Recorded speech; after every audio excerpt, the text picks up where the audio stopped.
बिस्मिल्लाहिर्रहमानिर्रहीम, अस्सलाम वालेकुम। Welcome to my YouTube channel. आप सब कैसे, उम्मीद है सब खैरियत से होंगे। आज की वीडियो छोटी सी है लेकिन बहुत ही फ़ायदेमंद वीडियो है। आज मैं आपका सबसे बड़ा मसला जो होता है हमारा कि हम जब फ्रीज़र में से गोश्त निकालते हैं तो उसको बहुत देर जो है ना, बहुत टाइम में वो जो है वो खुलता है, उसमें बर्फ़ लगी हुई होती है।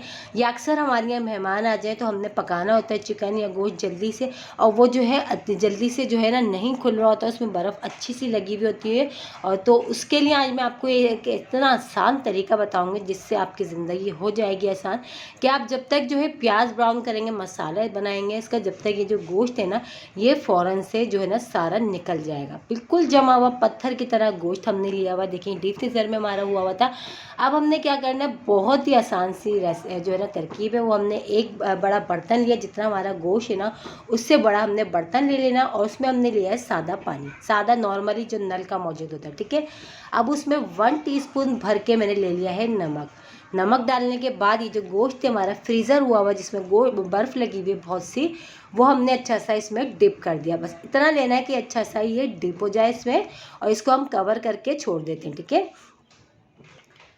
तो देखिए थोड़े कुछ ही मिनट हुए थे, और मिनटों में देखिए ये जो गोश्त है ये अच्छा सा जो है ना बिल्कुल अलग हो गया। एक एक बोटी जो है ना इसकी बिल्कुल अलग हो चुकी है।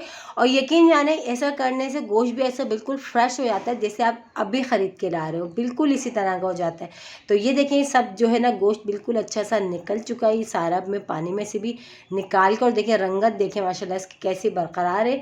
और इसको जो है ना पानी में से निकाल के दिखाते हैं। इसी के साथ ही मेरे चैनल पर नए तो मेरे चैनल को लाइक करें, शेयर करें, सब्सक्राइब करें, कमेंट्स बॉक्स में ज़रूर बताइएगा कि आज की छोटी सी टिप्स आप लोगों को कैसी लगी हो। और टिप्स अच्छी लगी तो लाइक करना नहीं भूलिएगा। बहुत ही ज़बरदस्ती जो है ना, बहुत ही जो है ना ये टिप्स है, अगर आपने ऐसा करना हो ना तो आप लोग ज़रूर ट्राई करिएगा। इंशाल्लाह ताला आपका काम आसान होगा। कल फिर हाजिर होंगे, जब तक के लिए अल्लाह हाफिज़।